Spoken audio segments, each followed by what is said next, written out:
This is a Fox News alert. New Zealand's Prime Minister calling it one of the darkest days in the country's history after a gunman opens fire inside 2 mosques, killing at least 49 people. Welcome to a brand new hour of America's Newsroom. Friday morning, I'm Sandra Smith. Friday morning, one of those tough mornings, too. Sandra, good morning to you. I'm Bill Hemmer. Good morning at home. One man's been arrested, charged with murder. 2 other armed suspects being held in custody at this hour. The gunman, apparently dressed in military gear, live streamed the attack online, along with a manifesto that he put online. A witness now describing the carnage that he saw in Christchurch. I saw that some people were running out through my room where I was in, and also I saw some people had blood on their body, and some people were limping. At that moment, I realized that it was really serious. Complete coverage beginning in this hour. Former New York State Homeland Security Advisor Mike Balboni is here on the investigation. But we begin with the reporting on Kitty Logan, live from London with the latest from there. Kitty? Hi, Bill. Well, it's a shockingly high death toll from these shootings. 49 people confirmed dead by New Zealand police. And police believe that this attack was very well planned in advance. And it's interesting to note that much of it was planned and publicised online as well. Now, the actual shooting started at about 1:45 local time in one mosque first and then the other. But this is a time, of course, when mosques are always very busy on a Friday with people attending prayers. And some were said to be kneeling in prayer when the attack happened. Witnesses say the shooting went on for at least 5 or 6 minutes. It was a sustained attack. Police also found 2 bombs attached to a car, which did not go off. They were later defused. Now, police were able to detain 4 suspects fairly soon after the attack itself. One man is of particular interest. He's said to be in his late 20s, an Australian man. He has already been charged formally with murder. 2 other suspects are still in custody. Now, authorities haven't named this key suspect, but the Australian man being linked to the attack has also promoted an anti-immigration manifesto online, as well as a graphic video of this attack, which was also posted. Of course, Facebook did immediately try to remove that, but it has been circulating on social media ever since. And at least 20 people were injured, as well as those 49 killed. They were rushed to hospitals for emergency treatment. And police obviously cordoning off that area. The city now, of course, in darkness. It is nighttime in New Zealand, but many people staying indoors as that city remains on lockdown. The shootings, of course, have met with international condemnation. New Zealand remains on high alert and in shock. This is a country which is not used to this level of violence, Bill. The last mass shooting was about 1990, about 40 years ago. And this is a country which has largely welcomed refugees and certainly is used to a more quiet and peaceful life. No doubt about that, especially in Christchurch, too. It's called the Garden City for a reason. Thank you, Kitty Logan, reporting there in London on that. For more on all this, let's bring in now Mike Balboni, former New York State Homeland Security Advisor. Mike, appreciate your time this morning as we continue to learn more of the horrifying details about what played out in New Zealand. On the very latest involving the 4 suspects, 3 in custody, we're trying to learn more, but what we know so far. So what we have here is a planned attack where essentially someone was going to be using not only weapons but also explosives. And it looks like it was at least coordinated, that this was not the work of one individual. I've actually been to Christchurch, and it's a quiet, sleepy community. It's a beautiful community. And as your reporter said beforehand, they're not used to this level of violence.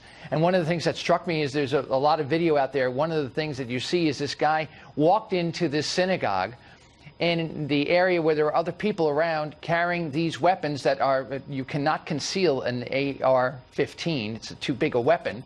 And yet nobody said anything, apparently, to get to the police so that they could get to the guy before he was finished with his shooting there. And he got into his car and then went to another mosque. 20% of active shooters have been studied. They move. They go to other places. That's really what makes the response, the police response, so difficult.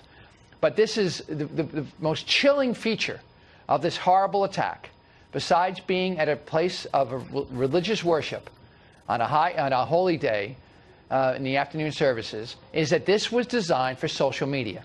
This guy put a camera on his head, went into a mosque, and committed this horrible activity so he could put this on social media. streamed it online, wrote what some are calling some sort of manifesto. I think the chilling thing, Mike, is that he wanted to live. Based on the reporting we're getting out of New Zealand, that he wants to stand trial, and there's only one reason for that. He wants to make sure his views get expressed publicly. How sick is that? Well, Bill, you're absolutely right. Normally, these types of shootings that we've seen in the United States, the shooter takes their life within 5 to 10 minutes of the activity. So this individual is sick. He posted these rantings online beforehand. And also, to take this military action, that's really what this is. You go and you get this military-style weapon, and you go into a mosque where people are praying, unarmed, and just to slaughter them. It becomes such a question of insanity that someone would want to do this. But, the question that has also been circulating whether or not this was an attack that was based upon religion or based upon immigration. The New Zealand community has really been kind of struggling a little bit over the time in terms of how to deal with the immigrants. There was a law passed in 2017 that restricted the ability of foreigners to buy land within New Zealand because the housing prices were being inflated and citizens of New Zealand were feeling like they were being forced out. That could have played into, so we don't know if necessarily the motivation was against immigrants or against Muslims specifically. And as we learn more details, Mike, we learned just about how premeditated this attack really was. Well, obviously, there's a lot of planning, as I said, because no doubt. He chose his mosque at a prayer time on a Friday afternoon. He had the weapons, he had the ammunition necessary to carry this out. And then he went to another mosque right around, literally, Christchurch is not that big. It's a pretty quick trip from one mosque to the other. And then he developed the explosives and put them in the car, and then they didn't explode, but then they were rendered safe by law enforcement officials later on. That had the elements of a Mumbai, India-style attack, where they utilized both weapons and explosives. So obviously, this is something that they thought a lot about. And then the other thing that also we sit in this country, with the standard that Americans have really kind of adopted, as all over the world, is we want to prevent these things from happening. So the haunting questions is, if this material was on social media, could law enforcement have seen that and then gone to the individuals and said, wait a minute, we want to talk to you about this. Let's see what you're doing, and perhaps have stopped the bloodshed? That's going to be a chilling question for everybody involved. Michael, in this also just want to add this. The mosques are 3 miles apart, and clearly he had a plan. But yes, he originates from Australia, and apparently he said that he moved to New Zealand to show that even the most remote parts of the world were not free of mass immigration. If he goes to trial, he will get an opportunity to voice more of this hatred. Michael, we've got to run, but thank you so much for coming in today and reacting to that breaking news. Tough stuff from overseas. Mike Balboni. Thank you, Mike. Thank you. It doesn't matter. I'll probably have to veto. And it's not going to be overturned, and we're going to have our whole thing. It's been, the legal scholars all say it's totally constitutional. It's very important. It's really a border security vote. President Trump vowing to veto the Senate resolution rejecting his border emergency declaration. While it appears lawmakers will not have the votes to overturn the veto declaration and will likely face a court challenge, see where that goes. But how about this crew? Juan Williams, Fox News political analyst, co-host of The Five, wearing an Irish green tie. Ed Henry, chief national correspondent, looking great in the middle. And Shelby Holiday from the Wall Street Journal on a Friday morning. Welcome back. Thanks. And she's looking the best. She's about to have her wonderful baby, so we're glad to have her here. Thank you. Stay healthy, okay, Shelby? I will. Thank you. I have one word for you. Veto. I saw that tweet. Right? That's all it took. And the president's going to do this. We'll see whether or not it's on camera today. Look, we can go back and forth on this, but I think the very bottom line is what's happening now is not going to change a darn thing. So they had this disapproval. Some Republicans embarrassed the president a little bit. They don't have enough votes to override it. So the president tweets veto. He's going to block this disapproval. So we're back to square one. It's going to go to the courts. No. Why don't we get leaders in both parties to finally sit down? We've had a government shutdown. We've had tweets. We've had fights. Do something about the border. Do something about comprehensive reform. They all agree it's a problem, right? So do something. Juan? Yeah, I think everybody wants to deal with the humanitarian crisis issues at the border. But clearly what we have is a failure to pass comprehensive immigration reform, one. And two, the president has made this about the political promise of the wall. Mexico paying for it now, Americans paying for it, shutdown that we referenced a moment ago. And I think that it is a bigger deal than Ed does, because when I look at the board, I know that Republicans do not depart from Donald Trump easily. And when you get a dozen to do so, and it's across the spectrum, it's not just people who would be identified as liberal Republicans, if there's such a creature, or moderates, Murkowski, Collins, and the like, but you get people like Rubio, you get Rand Paul, you get people across the country saying, hey, Mr. President, this is not in keeping with Republican ideology, and you're opening the door to Democrats using these emergency measures against us in the future. What does the GOP split that we saw here mean for the president, mean for 2020, Shelby? Well, the president's people have hinted that these Republicans could actually face a lot of blowback and that the president won't forget who voted against him on this issue. But I think to Juan's point, you have to remember these people are lawmakers. As Susan Collins said, it is my job to uphold the Constitution. That's why she voted against it. She believes the president is overstepping his boundaries here. Senator Lamar Alexander said never before has a president asked for a certain amount of money, the Congress has refused to provide it, and then the president spends it anyway. So I think in some ways it's not necessarily a rebuke to the president for every lawmaker. It's just them viewing their job as upholding the Constitution. I think Lindsey Graham sees it the same way. Here's what he said yesterday after that one. Senator from South Carolina. President Trump will prevail. His veto will be sustained. Maybe we can change the statute in the future to help alleviate some of the concerns, but I just want my colleagues to know I appreciate and respect their concerns, but I don't share them. To me, this statute allows the president to use military construction in a national emergency, and I think we have one. So let's see where this goes here. In the meantime, I've got another one word for you. Beto. Wow. One word before. Yeah, look at that. It was veto, and now it's Beto. Indeed, it's Friday. Wall Street Journal, here's the headline. Who is Beto O'Rourke? He's the fresh, elusive outsider like Carter, Clinton, and Obama. Oh, boy. Yeah, that's what I think we see Democrats. They're swooning. Man, this is a second coming. First it was Obama. Now it's Beto O'Rourke. All praise. And then I had the Texas Democratic Party chair on last night when I was filling in for Martha. Can you name one accomplishment? It went on for a bit. He couldn't name one. So you got to come up with something. I get it. You know, he was a backbencher in the House, whether you're a Democrat or Republican. It's hard to get stuff done. We were just talking about how they can't get a darn thing done on immigration, and it's a disgrace. But you know what? If you want to be commander-in-chief, you need to bring something to the table. So he's got them swooning. He's got them excited. There'll be online money. But I'm not yet seeing a rationale, a case, especially since 4 months ago, I think it was, Beto O'Rourke said, no way, I'm not running. What changed? He did. Shelby Holiday is here from the Wall Street Journal, and you dig into that piece in the Wall Street Journal. You just read the headline. Mr. O'Rourke is the kind of candidate Democrats have so often elevated. The great unknown promising hope and a better politics. Democrats love to fall in love with their nominee. Jimmy Carter in 1976, Bill Clinton in 1992, Barack Obama in 2008. Mr. O'Rourke is offering a similar amorphous idealism, but can he win that message amid a meaner political culture in a field of hard-boiled socialists? It's a very good question. I mean, I think that there was so much excitement yesterday. He's on tables. He's talking to voters in Iowa. He's going to a place where voters voted for Obama and turned to Trump. So it was an interesting move for him. But I would also point the viewers' attention to another Wall Street Journal piece by my colleague Reed Epstein. Beto O'Rourke, as he points out today, has a very squishy ideology. He once opposed the Affordable Care Act, and he supported raising the Social Security eligibility age. He really pitched himself to Republicans back in the day. Now he's championing progressive ideals. So he hasn't really, and he's doing this intentionally, he hasn't really laid down markers where he stands on certain issues. He had to think that this was in the crosshairs as soon as he went public. The president said, guy talks with his hands. What was the comment yesterday? Yeah. Uses his hands I don't know what's going on there. Talking about the table, Whoa. Shelby. Here is one moment from Iowa yesterday. Here we go. Beto O'Rourke.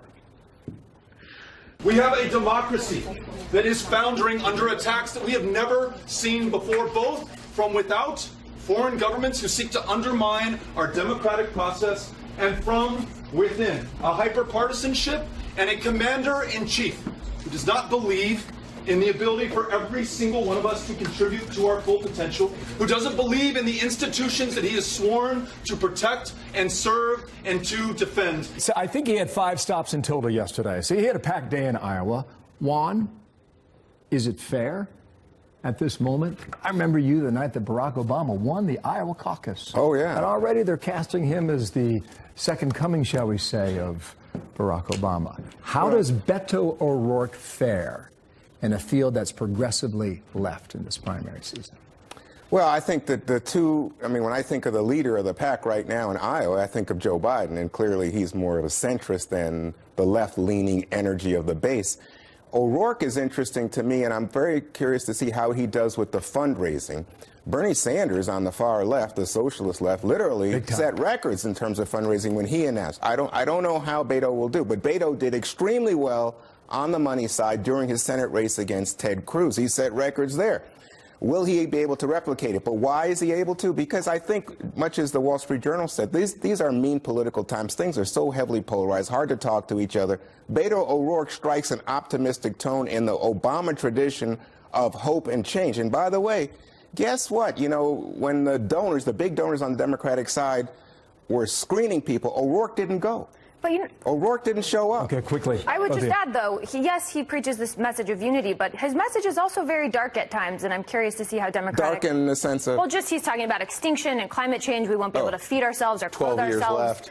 I'm curious to see how Democrats take to that message. Because it is a bit dark. And look, the other thing is, in that clip we played, he's saying we've got a president who doesn't want everyone to participate. Have you checked the unemployment numbers for Hispanics and African Americans, Juan? They're pretty darn good right now. So how can he make the case that the president's not including people in this? To be continued. Thanks to all of you. And we'll see you at 2, right? 2 p.m. And by the way, Shelby, best to you. Thank you. I have 2 words for you. Oh, 2 words. Thank you. Thank you. And It's been good fun luck, being on Shelby. the A-team. Right on. Thanks, Ed. Thank you, Juan. A wonderful thing. Let us know the news when you have it. Cool. In a moment, more on the showdown looming between the president and Senate Republicans over his border emergency declaration. 12 GOP senators siding with Democrats. So where does this fight go now? We'll ask our headliner, Senator John Barrasso, a member of GOP leadership. Plus this. Fox's alert from overnight now. Breaking news from the Middle East. Israel launching dozens of airstrikes on Gaza in response to rocket attacks targeting Tel Aviv. How far will this go? Israeli ambassador to the UN, Danny Danon, is live in studio. Coming up in a moment here. That's next. The Israelis have the right to defend themselves. I'm confident that they will be able to do that. I regret that the folks in the Gaza Strip, probably Hamas, although I suppose we shouldn't speculate, fire these rockets and put Israelis at risk. Right. This only presents an increased risk of escalation, something that we hope doesn't happen, but you should know we will support the Israelis' right to defend themselves. Secretary of State Mike Pompeo there saying America has Israel's back. This after our closest Middle East ally launched airstrikes into Gaza in retaliation for rocket fire aimed at Tel Aviv. Joining us now is Israel's ambassador to the UN, Danny Danon. Ambassador, thanks for being here this morning. So obviously a show of support from the United States for Israel. Where does this go? We are grateful for that show of support. We responded. We attacked last night 100 targets of Hamas in Gaza after they sent 2 missiles to Tel Aviv, to the biggest city in Israel since 2014. That's the first time that Hamas is sending rockets into Tel Aviv. We have a very clear message to the head of the Hamas. If it will not be quiet in Tel Aviv, it will not be quiet in Gaza, and we will come after the leadership of Hamas. The rockets, one landed in the open field and one hit the sea. Is that correct? Thanks God, we have the Iron Dome, which we developed with the U.S., and we were able to intercept and to block those missiles. But the fact that you have terrorist organizations sending missiles, and they're committing a double war crime, because they're sending the missile from a civilian population in Gaza, they're using the residents as human shield, and they target a city in Israel. Understood. There was some reporting suggesting that the Iron Dome did not hit either of those rockets incoming. Are you saying that we are looking, it indeed did? We are looking at that, but with the Iron Dome, we feel safer. It allows us to continue and function, but it doesn't matter. The fact that they targeted Tel Aviv, that's what counts. Just imagine what would have happened if it would have hit a kindergarten, a school. We cannot allow it, and that's why we acted, and we have the capabilities to defend our people. Earlier on, Hamas and some of the smaller Palestinian groups were strongly denying responsibility for this attack. That was reported by the AP. The Israeli Defense Force put out this tweet on the rocket launches saying, quote, "We can confirm that the rocket rockets fired from Gaza at Tel Aviv earlier tonight were launched by the Hamas terrorist organization. Hamas is in charge about everything that happens in Gaza. And that was a real missile, a Fajr missile, and it can reach Tel Aviv and even longer distances. Hamas is in charge, and we take them responsible for that. And we have to understand what happened in Gaza. They had demonstration yesterday and today against the corruption of Hamas, about stealing money from the people of Gaza and using it for digging tunnels and sending rockets. I think maybe they want to distract the attention of the people in Gaza from the corruption of Hamas. That's why they send those rockets. How many people were involved in that protest? Thousands. Wow. Thousands, and as we speak, speak, could be significant too. And as we speak today, they continue with the demonstrations against Hamas, and we don't report it enough. But today, they are trying to block people from going out to the streets and demonstrate against Hamas. Interesting. I don't want to diminish this, okay? But there was a report suggesting this may have been fired accidentally. Have you heard about that, and what could you add on that? It's not the first time that we hear that, but we cannot accept that. When you have a terror organization sending 2 missiles, so it's not something happening with electricity. 2 missiles, and you target a city, it's not an accident. Wow, you just hear the sounds of that, and you just wonder where or how this escalates. My mother called me yesterday, and she's an older woman. She told me, Danny, I was sitting and watching TV, and all of a sudden I heard the siren, and I had to think what I'm doing. And thousands of Israelis had to run to find shelter, and that is terrorism. When you cannot sit at your house and watch TV, and you're afraid for what will happen, we will not allow it. We will not allow Hamas put our people in threat. We saw a report from our correspondent Trey Yingst along the Gaza-Israeli border last hour. There was at least 1 Israeli tank perched on the hill. Is the Israeli government ready to take more action tonight? We don't want to see more escalation. That is our message. But we are ready. We are ready to protect our people, and if we will need to, we will continue to attack Hamas targets. Danny Danon, thank you for coming in today. Thank you very much. Appreciate it. Nice to see you. Thank you very much. City. We'll see where it goes, and hopefully it stays safe. Thank you. Thank you. In a moment here, back to Washington, the Green New Deal proposal heading for a vote in the Senate. So how's this going to go down? Could it play a role in the campaign for 2020? We will take you there and find out. Also, this. We are monitoring the situation in New Zealand after a coordinated terror attack that killed 49 and wounded dozens more. How America and the world are responding. Senator John Barrasso will join us with his thoughts next. We heard, the firing, and it was from the main entrance of the building. And then everybody just ran to the back doors just to save themselves.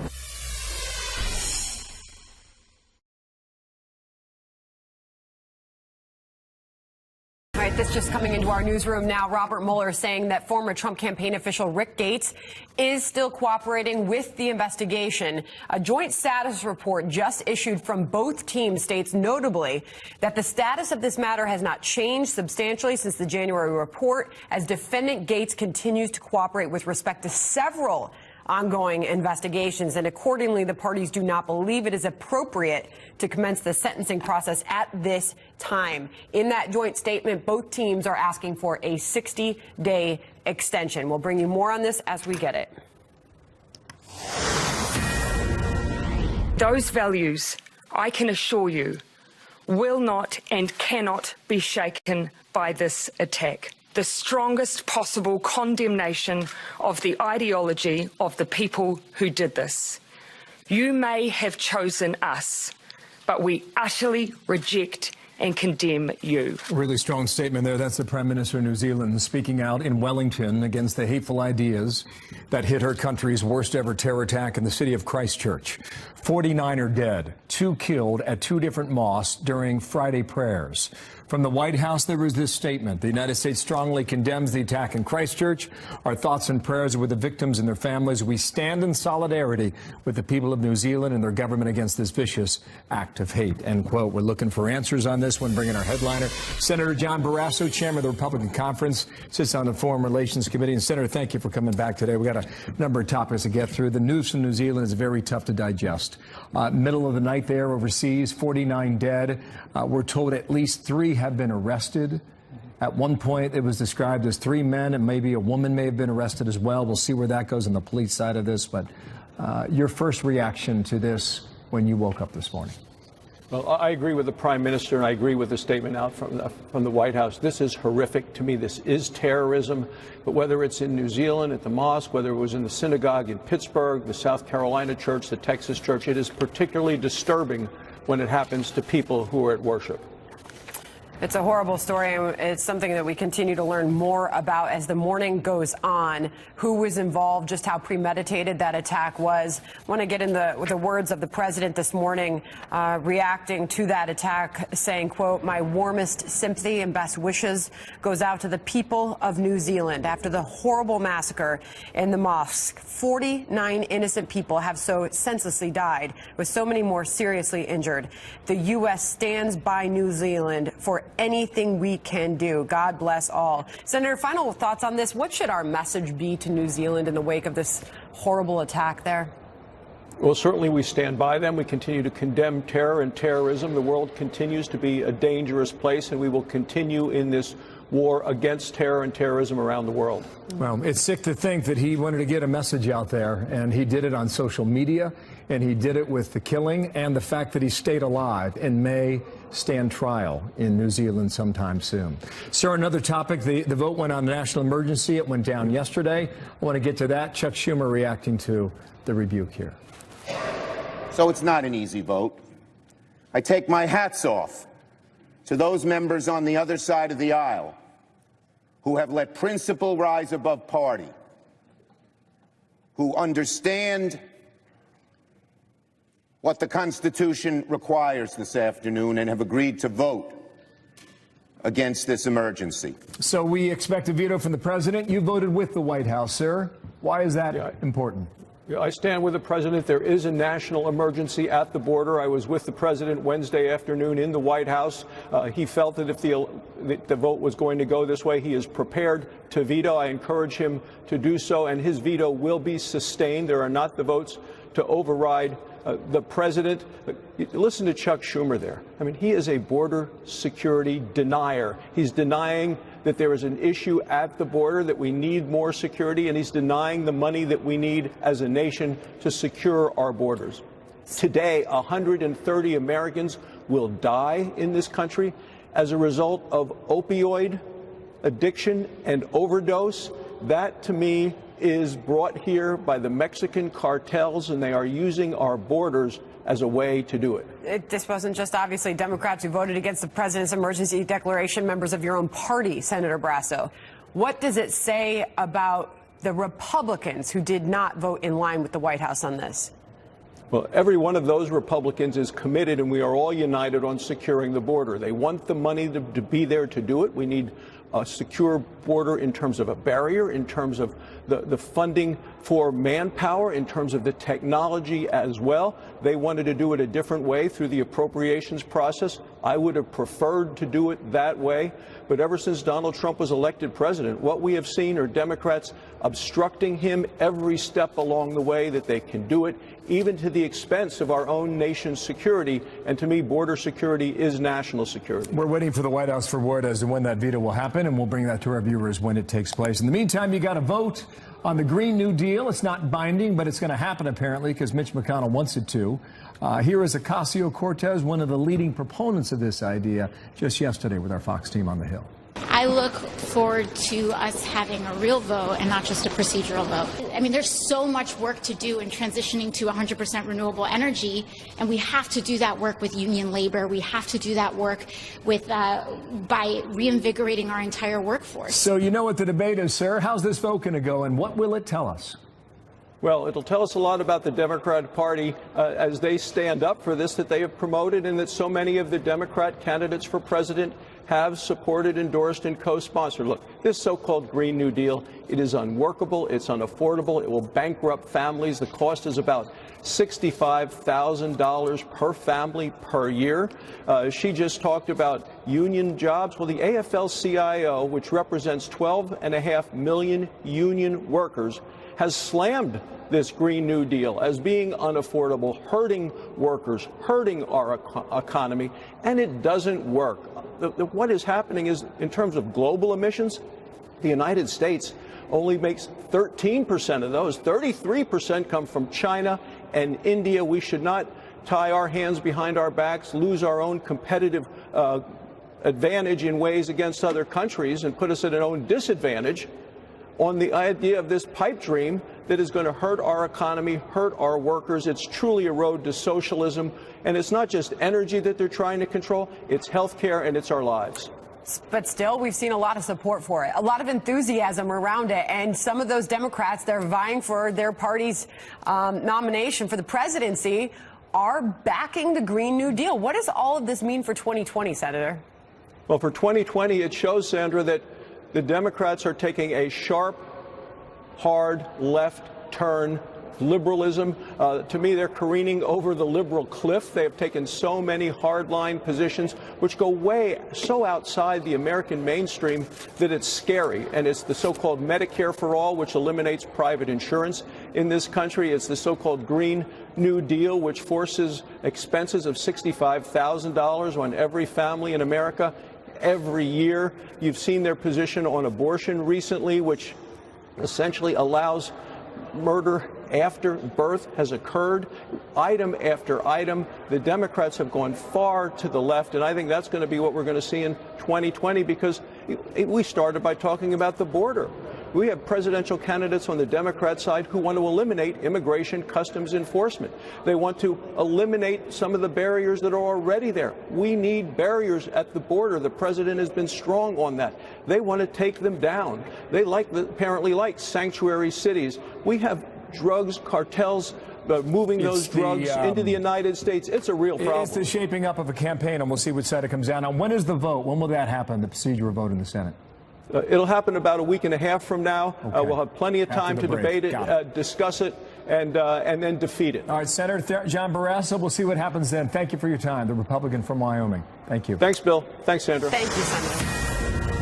We're now seeing insight through Lisa Page's testimony, through Peter Strzok's discussion of this, that it was the Department of Justice basically saying there's no way Hillary Clinton is going to be charged here because we're not going to use the standard of intent. FBI just completely went against protocol when they would interview her with fact witnesses in the room and not give her any other thing.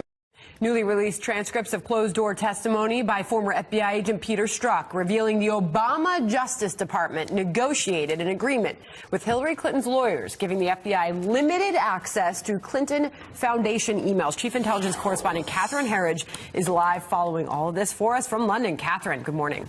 Thank you, Sandra. Good morning. According to the newly public transcript, Strzok was pressed by the FBI about access to Hillary Clinton's personal servers. They were at the heart of the Bureau's case into whether she mishandled classified information as Secretary of State. And Strzok told House investigators, quote, we did not have access. My recollection is that the access to those emails were based on consent that was negotiated between the Department of Justice attorneys and counsel for Clinton.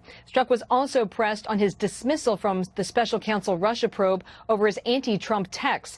Strzok told lawmakers Robert Mueller never questioned him about political bias. Republican John Ratcliffe led the line of questioning. Quote, did you have any discussion with special counsel Mueller or the other attorney about whether or not those text messages reflected bias or prejudice against Donald Trump? And Strzok replied no. In a statement, Strzok's attorney told reporters that his client has always called for the transcript's release and that the former senior FBI agent is pleased that his side of the story is now public, Sandra. Right, and Catherine, you also have some news on the Steele dossier as a Florida court has unsealed records in a defamation suit against BuzzFeed. That's right. Well, according to the newly released deposition, Sandra, an aide to Senator John McCain gave the unverified dossier to BuzzFeed, as well as about a dozen reporters here in Washington during the presidential transition. For nearly 2 years, David Kramer, who was at one time at the State Department, refused interviews with Fox News, and our questions over his handling of the dossier, which came to his attention during a Canadian security conference. The dossier was funded by Fusion GPS, whose co-founder is Glenn Simpson.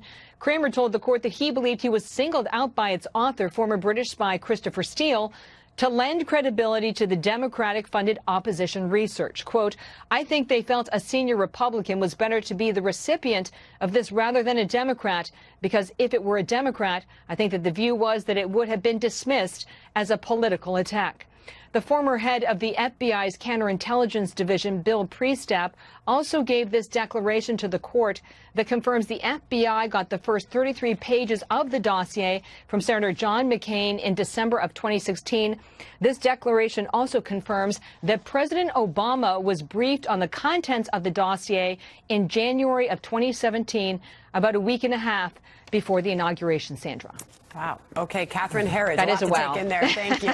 Thank you, Catherine. Yeah. Is North Korea ready to test fire yet again? Reports that Pyongyang is considering suspending nuclear talks with Washington.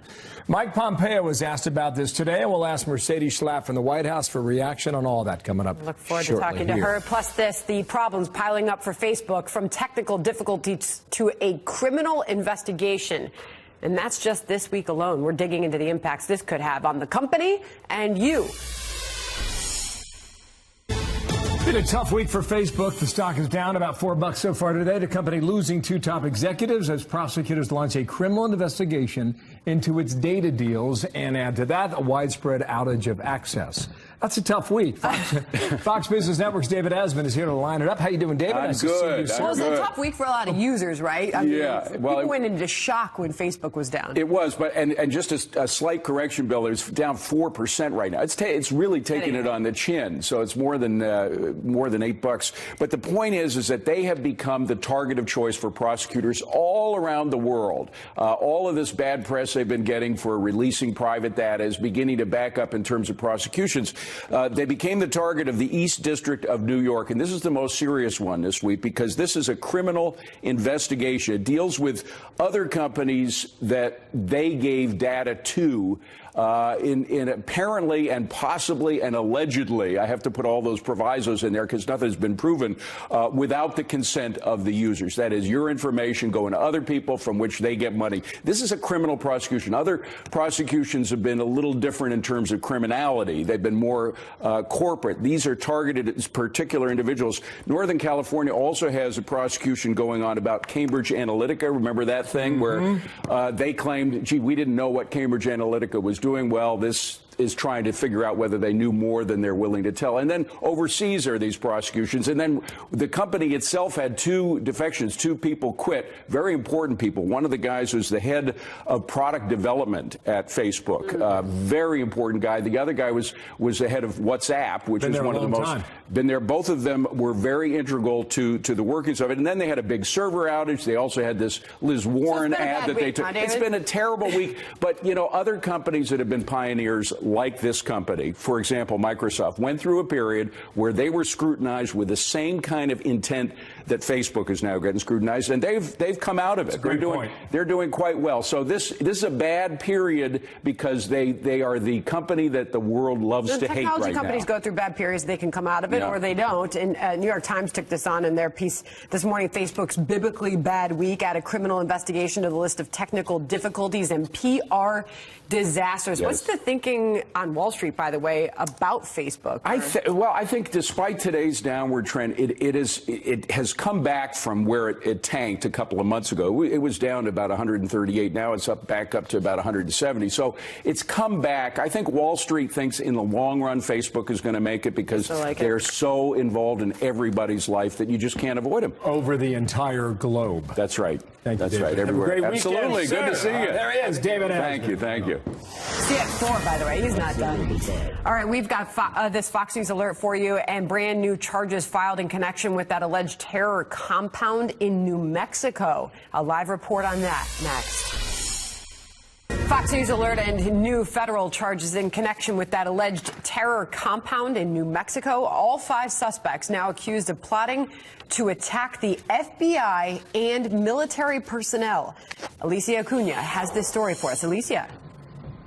Hi, Sandra. These men and women were originally charged in September with illegal possession of firearms and ammunition by persons illegally in this country. This new superseding indictment is much more serious, alleging a conspiracy to stage violent and deadly attacks in the United States. The federal government accuses the ringleader of telling the group to, quote, be prepared to engage in jihad, to die as martyrs, and to engage in violent acts, including killing Federal Bureau of Investigation's employees, government officials, officials and military personnel. You'll remember the 5 suspects: Janie Lavelle, Siraj Ibn Wahaj, Haraj Wahaj, Subhana Wahaj, and Lucas Morton. They were arrested last August in a raid by authorities as part of an investigation into the disappearance of this young boy, 3-year-old Abdul Ghani Wahaj, who the adults are charged with kidnapping from his mother in Georgia. His father is one of the suspects who authorities say allowed him to die in some sort of religious ritual. His body was found on the group's compound in Amalia, New Mexico. It was then authorities discovered 11 children who were malnourished, living in squalid conditions. Federal agents say they also found a firing range, evidence of tactical training, and stored firearms and ammunition. The superseding indictment claims they, quote, maintained a training compound to prepare for attacks on government, military, and other institutions. Now, attorneys for two of the suspects sent Fox News a statement saying all of our clients will be pleading not guilty at the arraignment next week. Sandra, no specific terrorist group has been named in the indictment, but we will learn more as things proceed in the court. Sandra. Alicia Acuna, thank you. There is new information from overseas. Deadliest terror attack in New Zealand's history. 49 are dead. 2 different attacks coordinated on 2 different mosques about 3 miles apart in the city of Christchurch, New Zealand. We'll get a live report in a moment as our coverage continues on that and more. When police come, they ask us to come outside and come this way. But we stay there for 10-15 minutes. We saw many injured, bullets in our